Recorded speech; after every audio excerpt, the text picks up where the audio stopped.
Hello बच्चों, welcome to your own physics class. और आज हम न्यूमेरिकल का एक और लेक्चर लेके आए हैं। टॉपिक चल रहा है करंट इलेक्ट्रिसिटी। पढ़ते रहिए, न्यूमेरिकल करते रहिए। और प्लीज़ अगर अभी तक आपने मेरा चैनल सब्सक्राइब नहीं किया तो रेगुलर वीडियोस अपडेट के लिए प्लीज़ चैनल को सब्सक्राइब करें और बेल आइकन भी दबा लें ताकि आपको रेगुलर इंटरवल पर वीडियोस मिलती रहें। तो अब हम न्यूमेरिकल के सेशन को आगे बढ़ाते हैं जहाँ तक हमने छोड़ा था। तो नेक्स्ट क्वेश्चन की तरफ चलते हैं। नेक्स्ट क्वेश्चन क्या है? एक क्वेश्चन है, क्वेश्चन कहता है calculate the electric field in copper wire of cross sectional area 1 mm square carrying a current of 1 ampere। और आपको कॉपर की रेजिस्टिविटी दे रखी है मैंने, या कंडक्टिविटी दे देता हूँ आपको। कॉपर की कंडक्टिविटी दे देता हूँ 5 × 10⁻⁷ साइमन मीटर इनवर्स। आपको कॉपर की वायर के अंदर का जो इलेक्ट्रिक फील्ड है वो कैलकुलेट करना है। स्क्रीन को पॉज करके खुद ट्राई करें। सिंपल क्वेश्चन है, वेरी सिंपल, कि आपके पास एक कॉपर की वायर है, ये इसका क्रॉस सेक्शनल एरिया ये गिवन है आपको। एरिया कितना गिवन है? दैट इज 1 mm², यानी 1 × mm के लिए 10⁻³ इसका स्क्वेयर करोगे तो कितना होगा? 10⁻⁻6 मीटर²। ये आपका एरिया हो गया, वायर का एरिया ऑफ क्रॉस सेक्शन हो गया। इसकी कंडक्टिविटी आपको दे रखी है 5 × 10⁻⁷ साइमन मीटर इनवर्स, ये दे रखा है आपको। और आपको इसमें इलेक्ट्रिक करंट भी गिवन है जो कि 1 एम्पियर है। अब बहुत आसान है, आपको क्या निकालना है? Electric field. आपको पता है एक relation which is current density J = sigma × A। E मतलब electric field, current density = sigma × electric field. अब देखो यहां से आपके पास क्या गिवन है?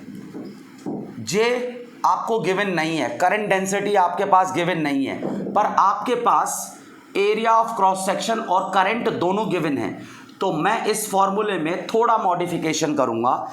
J की जगह मैं करंट अपॉन एरिया लिख लूंगा और सिग्मा × E हो जाएगा। इससे मेरे इलेक्ट्रिक फील्ड की जो वैल्यू है that is current divided by area into conductivity. अब करंट आपको पता है 1 एम्पियर है, एरिया ऑफ क्रॉस सेक्शन 10⁻⁻6 है, इलेक्ट्रिक फील्ड निकालनी है आपको, सिग्मा दे रखा है आपको 5 × 10⁻⁷। तो यहां देखें ये 10⁻⁻6 10⁻⁷ कितना हो जाएगा? 1/5 × 10। यहाँ क्या करेंगे? 1/5 को क्या लिख सकते हो? 0.2/10, तो 0.02 वोल्ट पर मीटर। ये आपकी इलेक्ट्रिक फील्ड हो गई। इलेक्ट्रिक फील्ड की ऐसा यूनिट वोल्ट पर मीटर होती है, या न्यूटन पर कूलाम भी आप लिख सकते हो। तो ये आपकी इलेक्ट्रिक फील्ड हो गई। स्क्रीन को पॉज करें और इसको राइट डाउन करें। फिर हम नेक्स्ट क्वेश्चन की तरफ चलते हैं। देखो पॉज करके करना जरूरी है, खुद ट्राई करना बहुत ज़्यादा जरूरी है। नेक्स्ट क्वेश्चन की तरफ चलते हैं।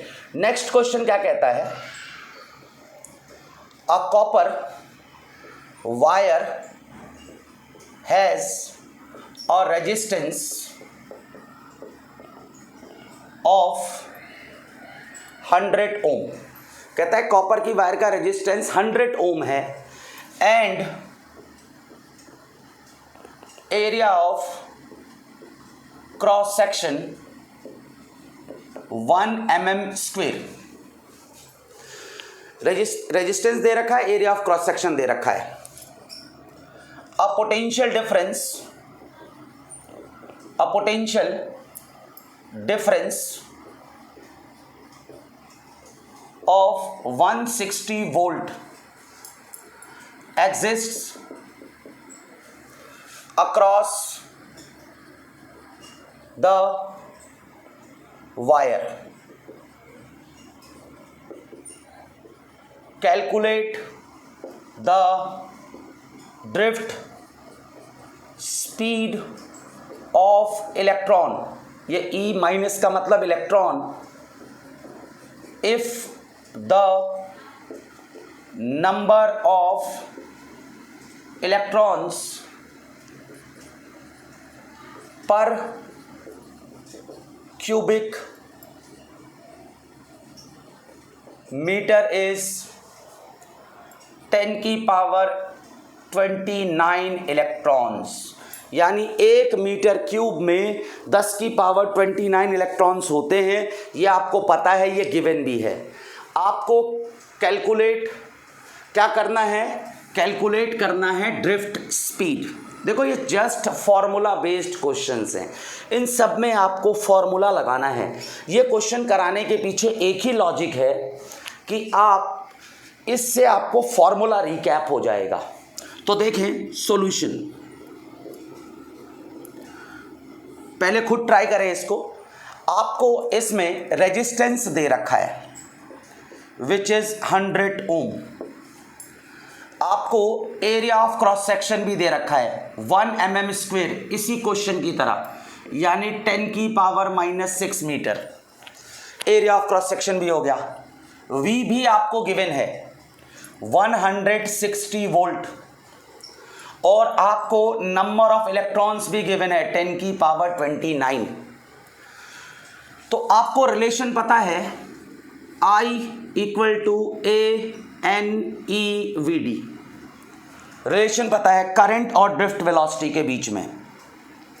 यहां से आपका ड्रिफ्ट वेलोसिटी I / ANE आ जाएगा। अब आप देखें, ड्रिफ्ट वेलोसिटी निकालनी है, I आपको पता नहीं, I आपको गिवन नहीं, पर खास बात है आपको I गिवन है, सॉरी V और R गिवन है। I आपको निकालना है क्योंकि I की वैल्यू चाहिए फॉर्मूले के अंदर। देखो area of cross section given है, नंबर ऑफ इलेक्ट्रॉन्स गिवन है, ठीक है। E मतलब चार्ज ऑन इलेक्ट्रॉन, ये तो आपको पता ही है कितना होता है, 1.6 × 10 की पावर -19 कूलम। आपको पता नहीं है करंट, तो आपको ओम्स लॉ से पता है I = V/R या V = IR। हम इस रिलेशन को यूज करेंगे। तो यहां पर क्या करूंगा मैं, I की जगह V / RANE। अब सारी वैल्यूज आपके पास पहले से हैं। वोल्टेज कितनी है बेटा, 160। रेजिस्टेंस कितना है, 100। एरिया कितना है, 10 की पावर -6 मीटर, नहीं metre square, sorry, area metre square में होता है। क्लियर। नंबर ऑफ इलेक्ट्रॉन्स 10 की power 29 into E charge on electron 1.6 × 10 की पावर -19। कैलकुलेशन कर लेते हैं हम लोग। 10 की पावर -9 नहीं बच्चों, 10 की पावर -19। क्लियर। कैलकुलेशन करते हैं हम लोग। 160 एज इट इज, यहाँ देखें 10 की पावर -6 और यहाँ पर 10 की पावर -6 और 19 -25। तो देखो पहले क्या करते हैं, 1.6 करते हैं इंटू 10 की पावर, ये 29 है एंड +2 31 हो जाएगा। 100 को 10 की पावर 2 लिख सकते हैं, 10 की पावर 29 और 10 की पावर 2, 10 की पावर 31 माइनस ये 25 हो जाएगा, -6 और -19 -25। इसको इससे काट देते हैं तो तुम्हारे पास कितना आएगा, यहाँ पर एक 0 और लगा दो तो 100 आ जाएगा यहाँ। तो यहाँ क्या आएगा, 100 / 10 की पावर 6, ये ऊपर जाएगा तो 10 की पावर -4 मीटर पर सेकेंड। तो ड्रिफ्ट वेलोसिटी की वैल्यू 10⁻⁻⁴ मीटर पर सेकेंड आ गई। ये आपकी ड्रिफ्ट वेलोसिटी है। स्क्रीन को पॉज करें, इसको राइट डाउन करें, ज़्यादा बेटर होगा। वैसे तो कोशिश करें कि सबसे पहले आप खुद ट्राई करें, उसके बाद देखें। क्लियर? चलते हैं हम अपने नेक्स्ट क्वेश्चन की तरफ।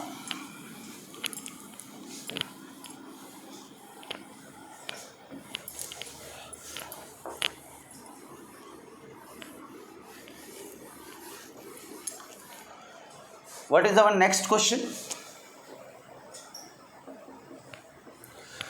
कहता है 2 wires A and B of same material, 2 wires हैं A और B of same materials have their lengths in ratio 1:5 and diameter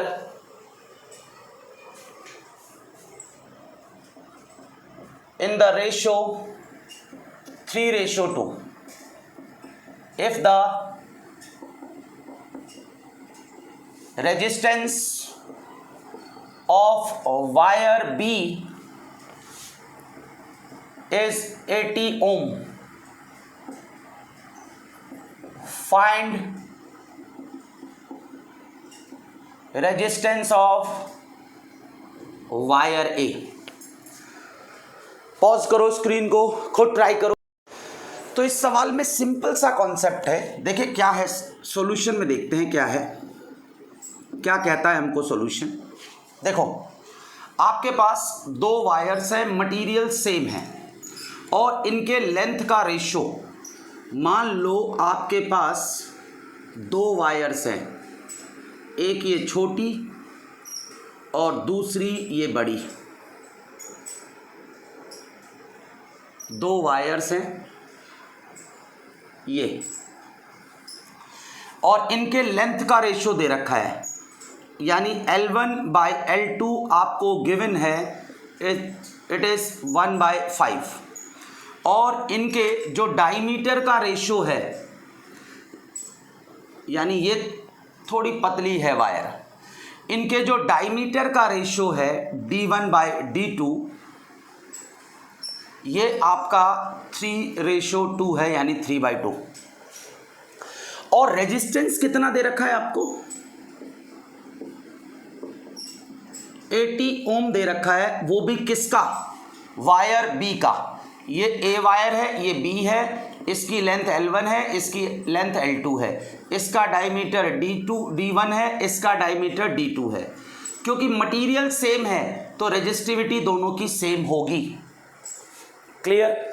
अब हमको पता है कि रेजिस्टेंस, रेजिस्टिविटी, लेंथ और डायमीटर के बीच का रिलेशन, हम जानते हैं कि किसी भी वायर का जो रेजिस्टेंस होता है दैट R इज ρL/A, और हम ρL एरिया को πr² लिख सकते हैं। R की जगह हम D/2 का होल स्क्वायर लिख सकते हैं। तो इससे मेरे पास जो वायर A है इसका रेजिस्टेंस क्या होगा? रेजिस्टिविटी के लिए रो लिखो, क्योंकि सबकी रेजिस्टिविटी सेम है, दोनों की मटेरियल सेम है। लेंथ LA लिख देते हैं, डिवाइडेड बाय पाई D1/2 का स्क्वायर। और इसी तरह से रेजिस्टेंस ऑफ B क्या लिखेंगे? Rho length of B pi diameter of 2 second wire, इसका होल स्क्वायर। रेजिस्टिविटी सेम है। अब हम resistance of wire A by resistance of wire B दोनों का डिवाइड कर देते हैं। क्या होगा? Rho length of wire A divided by pi D1/2 का square whole upon rho length of B pi diameter of second wire divided by 2 का whole square. जो जो फैक्टर कॉमन है काट दो। दिस दिस दिस दिस, ये भी 2 का स्क्वायर 4 होके यहाँ से कैंसिल आउट हो जाएगा। तो बचेगा क्या, देखें, L length of A length of B as it is. अगर मैं R A divided by R B करूँ तो it will be a length of A divided by length of B as it is. ये जो D2 है ये ऊपर चला जाएगा और ये D1 डिनोमिनेटर में आ जाएगा और इनका होल स्क्वायर। और अगर आपको B का रेजिस्टेंस चाहिए तो B को यहाँ क्रॉस मल्टीप्लाई कर दो, यहाँ से हटा के A के रेजिस्टेंस को निकालने के लिए B को यहाँ से हटा के यहाँ मल्टीप्लाई कर सकते हो, क्योंकि B का रेजिस्टेंस आपको गिवन है already which is 80 ohm. Clear, ये रेजिस्टेंस ऑफ B है बेटा। अब सिंपल फार्मूला है, इसमें लगा के हम आंसर कैलकुलेट कर सकते हैं।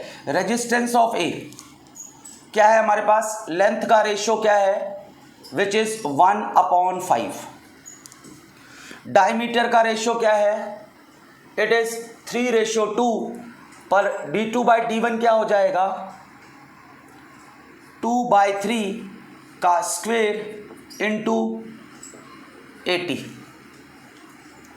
क्लियर, 1/5 इंटू 4/9 इंटू 80, 16 हो जाएगा यहाँ पर। क्लियर, तो यहाँ पर 64/9 ओम। चाहो तो इसको कैलकुलेट कर लो या ऐसे ही छोड़ दो। क्लियर है, कोई प्रॉब्लम है तो आप बता सकते हैं, कोई डाउट है कमेंट करें, किसी भी तरह का कोई डाउट आए तो कमेंट जरूर करें। सिंपल रेजिस्टेंस की वैल्यू आ गई। क्लियर, स्क्रीन को पॉज करके इसको राइट डाउन करें। तो करते हैं हम अपना अगला क्वेश्चन। अगला क्वेश्चन क्या है, वो जस्ट पिछले क्वेश्चन की तरह ही है, जैसा हमने पिछला क्वेश्चन किया है कुछ उससे मिलता जुलता ही है। ये क्वेश्चन क्या कहता है, क्वेश्चन कहता है 2 wires A and B of equal मास। यहां पर कॉन्सेप्ट क्या दे रखा है, इनके मासेस इक्वल है, ऑफ सेम मेटल और मटेरियल भी सेम है, आर टेकन। 2 वायर्स हैं ए और बी जिनके मासेस इक्वल हैं और मटेरियल भी सेम है। The diameter of wire A is half the diameter of wire B if resistance of wire A is 24 ohm, calculate resistance of wire B।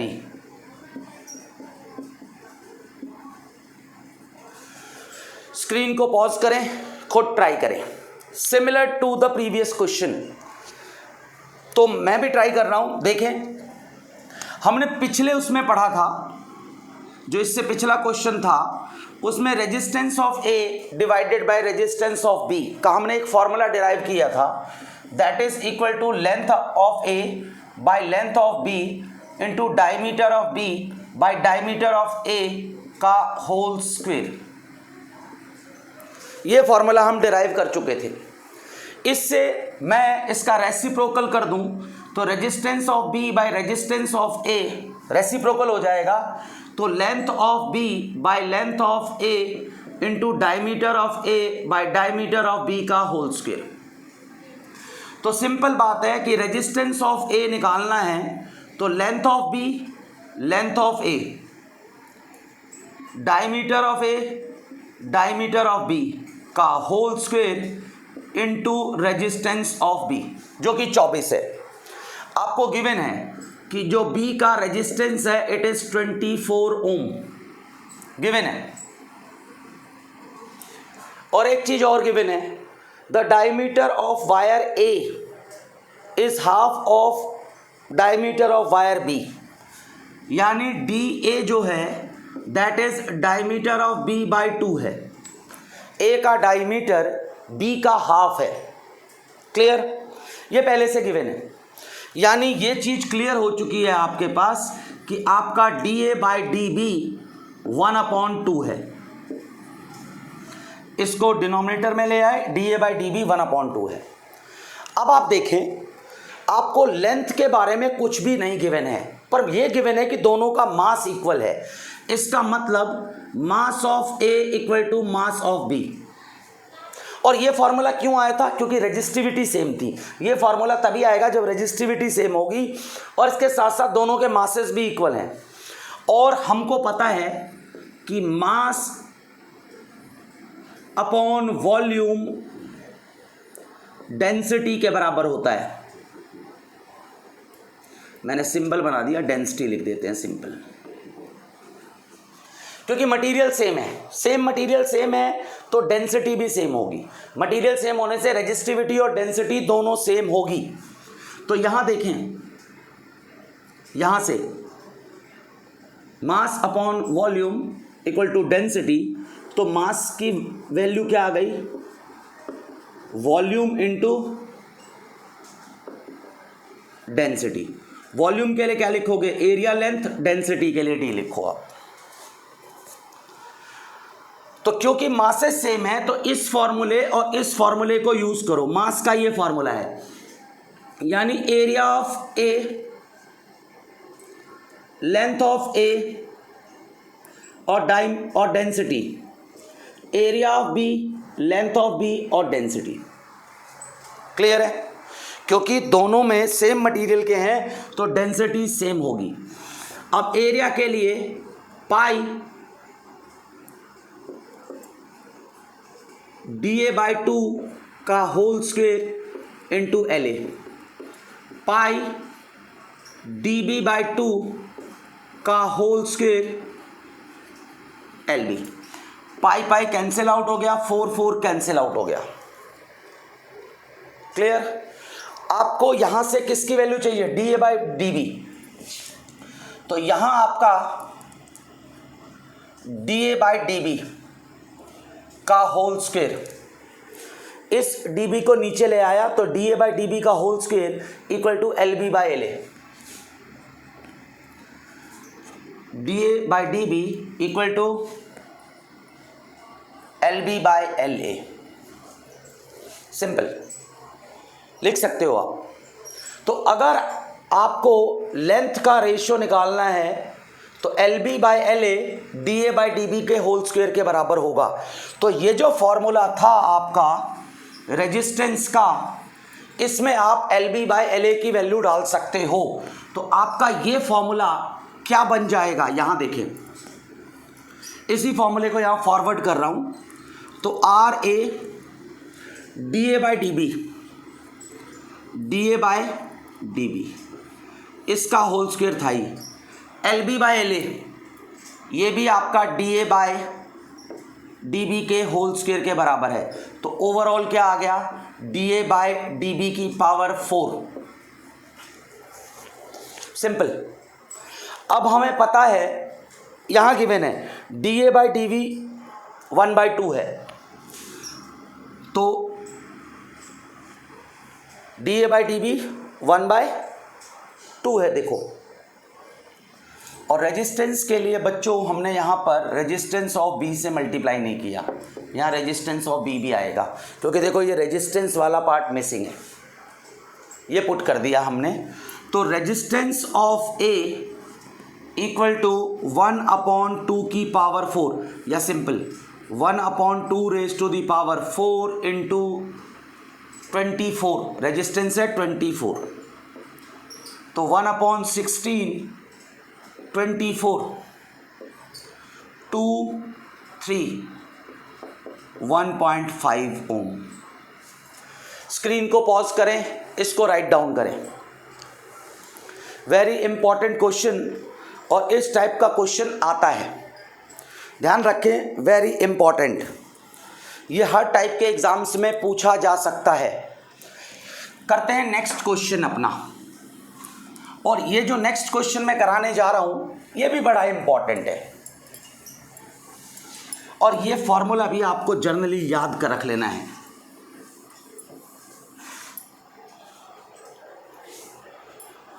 तो देखिए next question क्या है। Next question कहता है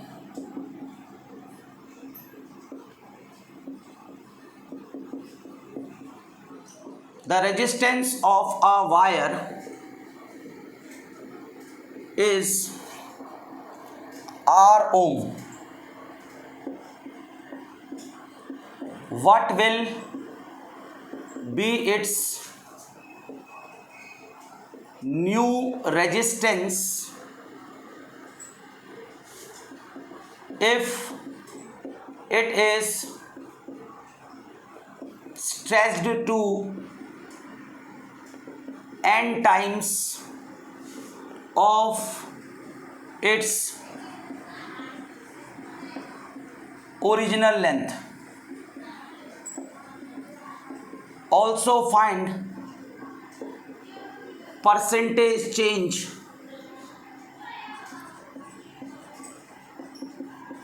in resistance। देखो बेटा, आपके पास एक वायर है और आपको उस वायर को स्ट्रेच करना है। सपोज करो ये वायर है और आपको इस वायर को स्ट्रेच करना है।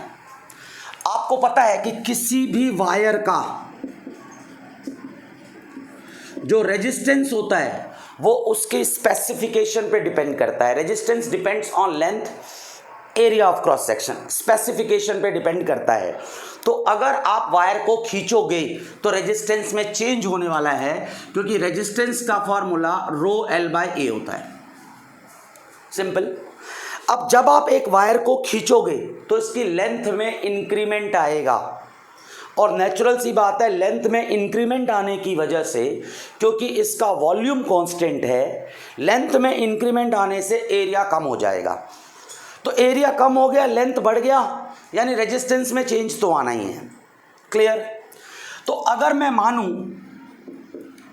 कि मेरे कंडक्टर की इनिशियल जो मेरे पास इनिशियल लेंथ है खींचने से पहले वो L है, और इनिशियल एरिया जो है वो A है बिना खींचे हुए, तो रेजिस्टेंस का ये फार्मूला आ जाएगा। अब मैं इसको खींच रहा हूं, लेंथ आफ्टर एक्सटेंशन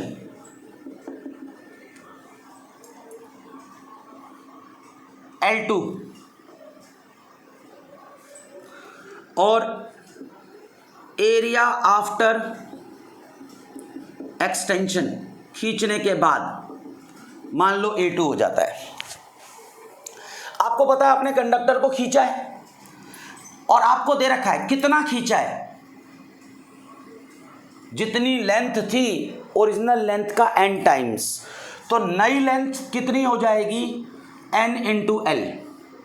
जो पहले लेंथ थी उसके l times, sorry small n times आपने इसको खींच दिया।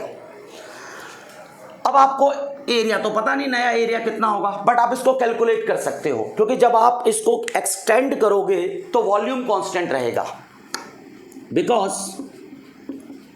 Volume is constant. तो इसीलिए एरिया इनटू लेंथ कांस्टेंट होगा, और A1 L1 equal to A2 L2। तो इनिशियल एरिया A था, इनिशियल लेंथ L थी, फाइनल एरिया A2 है, फाइनल लेंथ L2 है। AL A2 as it is, L2 की जगह क्या लिख रहा हूं मैं, N इंटू L। ये कैंसिल आउट, नया area A2 equal to initial area by N। तो जब हम नया रेजिस्टेंस कैलकुलेट करेंगे, R2 ले लेते हैं, तो रो L2 बाय A2, यानी कि रो नया लेंथ n इंटू एल, नया एरिया a/2 सॉरी a/n, क्या हो जाएगा ये रो l/a, ये a ये l और ये as it is row l/a,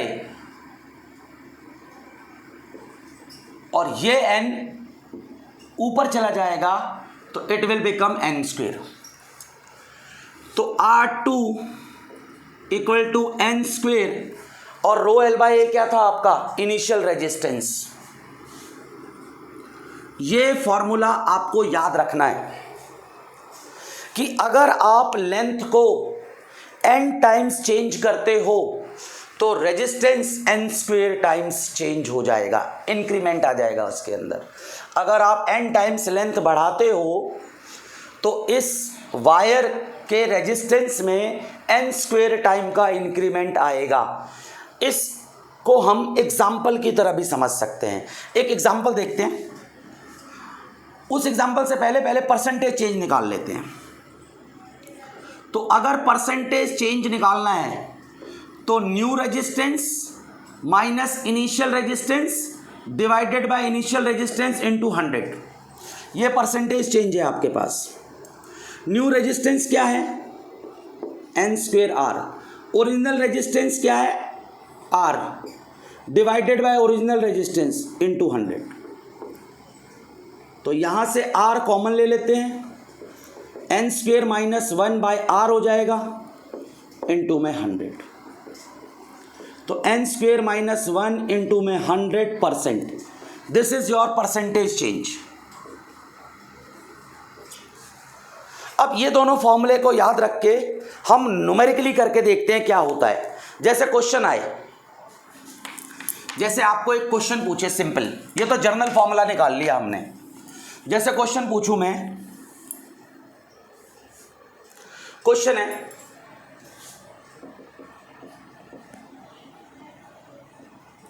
length is increased to twice of original, बाकी क्वेश्चन सेम रहेगा, बाय स्ट्रेचिंग। ये वर्ड जरूर ध्यान रखना, ये कंडीशन कब है जब आप इसको स्ट्रेच कर रहे हो। बिना स्ट्रेच किए करेंगे तो कंडीशंस ये नहीं होगी। बिना स्ट्रेच किए अगर मैं वायर की लंबाई इतने के बदले थोड़ी और बड़ी तार ले लेता हूं तो उसमें एरिया या लेंथ से सिर्फ लेंथ बढ़ जाएगी, area of cross section same ही रहेगा। पर मैं सेम वायर को अगर एक्सटेंड करूंगा, सेम वायर को, तो अगर लेंथ बढ़ेगी तो एरिया कम होगा। पर हो सकता है ना, अगर कॉपर की एक तार है, मान लो यही कॉपर है, मैं इसको खींच नहीं रहा पर इसके बदले बड़ी तार ले लूं, ऐसा भी सवाल आपसे पूछ सकते हैं। यहां पर डिफरेंट है, यहां इसी वायर को स्ट्रेच किया गया है तो वॉल्यूम कांस्टेंट रहेगा, वॉल्यूम में चेंजेस नहीं आएंगे। हाँ, इसकी जगह नई वायर ले लूं तो वॉल्यूम भी चेंज होगा। पर इस क्वेश्चन में, इस टाइप के क्वेश्चन में जब ये आएगा उस कंडीशन में आप ध्यान रखना, कंडीशन क्या है, सेम वायर को स्ट्रेच किया गया। अब ट्वाइस किया गया तो न्यू रेजिस्टेंस कितना आ जाएगा,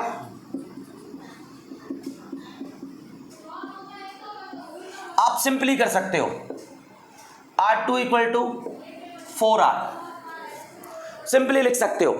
और परसेंटेज चेंज कैसे करोगे, 4 माइनस 1 इंटू 100, 300%, सिंपली कर सकते हो, कुछ करने की जरूरत नहीं है। अगर इसी की जगह, ट्वाइस की जगह ये 3 टाइम्स हो जाता तो नया रेजिस्टेंस हो जाता 9R, और परसेंटेज चेंज कितनी होती, 9 माइनस 1 इंटू 100, 800%। जनरल फॉर्मूले से आप निकाल सकते हो और आप पूरी कैलकुलेशन करके भी शो कर सकते हो। कैसे, देखो, स्क्रीन को पॉज करके पहले इसको नोट डाउन कर लो, और इसके बाद मैं आपको कंप्लीट कैलकुलेशन करके बताता हूं। देखो, इसी को कंप्लीट कैलकुलेशन, कि आपको प्रॉब्लम ना हो कि सर ने डायरेक्ट फॉर्मूले से डाल दिया।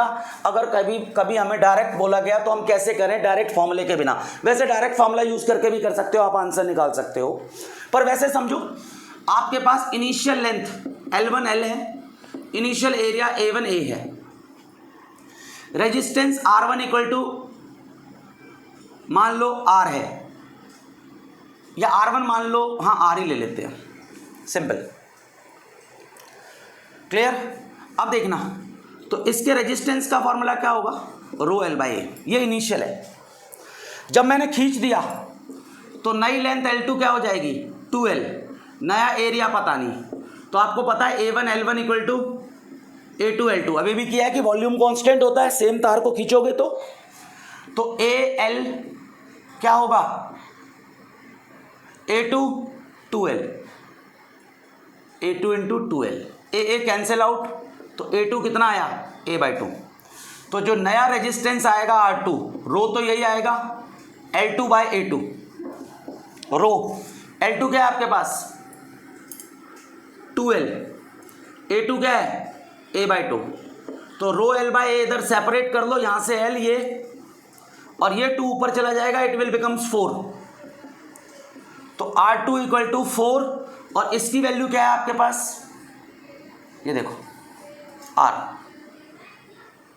तो नया रेजिस्टेंस क्या आ जाएगा 4R, और परसेंटेज चेंज के लिए क्या करोगे, नया रेजिस्टेंस है 4R माइनस इनिशियल रेजिस्टेंस है R by initial resistance into 100,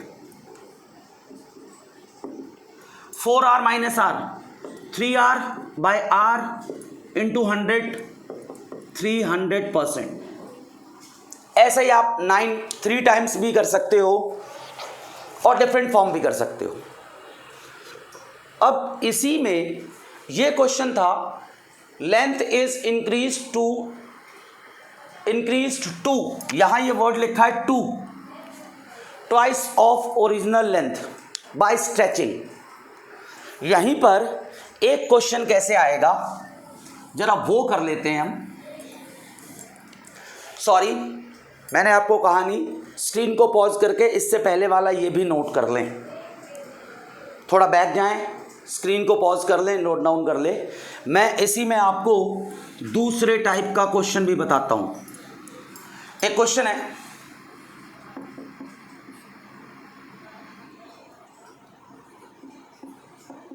a wire of resistance 10 ohm